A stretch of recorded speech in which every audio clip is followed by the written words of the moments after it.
I'm Marti Negro, the Senior Director for International Development here at Global Expansion and EOR Advisory.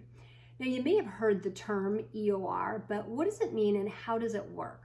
We'll take a look at that and some common use cases. EOR simply means employer of record, and it's an employment practice that allows a company to hire an employee in any country around the world legally and compliantly, even when they don't have an entity established there. It's been around for almost 70 years, but it's really taken off since COVID when the whole world started working from home.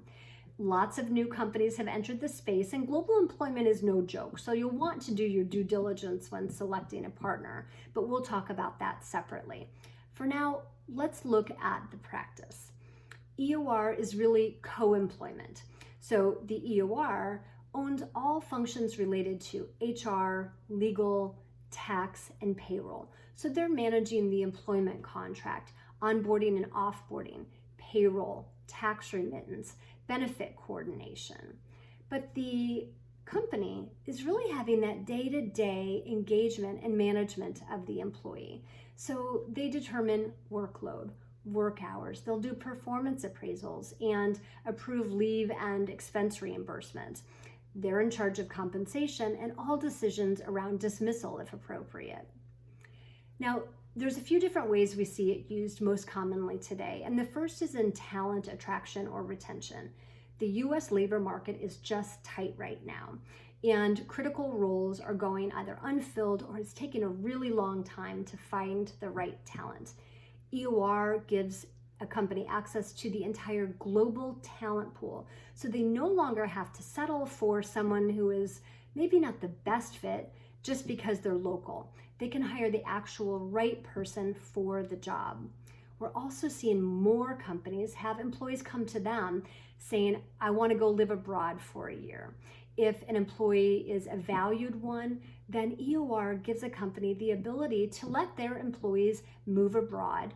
It helps increase their engagement and helps with retention. We also see it used a lot for cost reduction.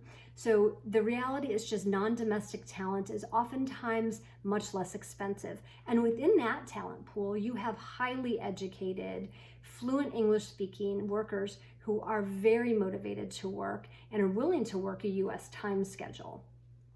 The last thing that we see a lot lately is in market entry or expansion. So if a company wants to try on a new market, they don't have to establish an entity and waste the time and resources. EOR allows you to enter the market, employ there immediately, and try it on. See if it's a good fit. If not, you quickly and easily and with very little cost can exit the market. So it's easy entry, easy exit. Or you may find that there's a country that the company should be in and you know it. EOR gives you an interim solution as the entity is being established, because in many countries around the world, that could take 6, 9, and 12 months. So EOR allows you to hire immediately, begin taking advantage of working in that market, and then when the entity is established, you simply transfer the employees over. So that's EOR in a nutshell. I hope this is helpful for you. And if I can ever answer any questions for you, please do reach out.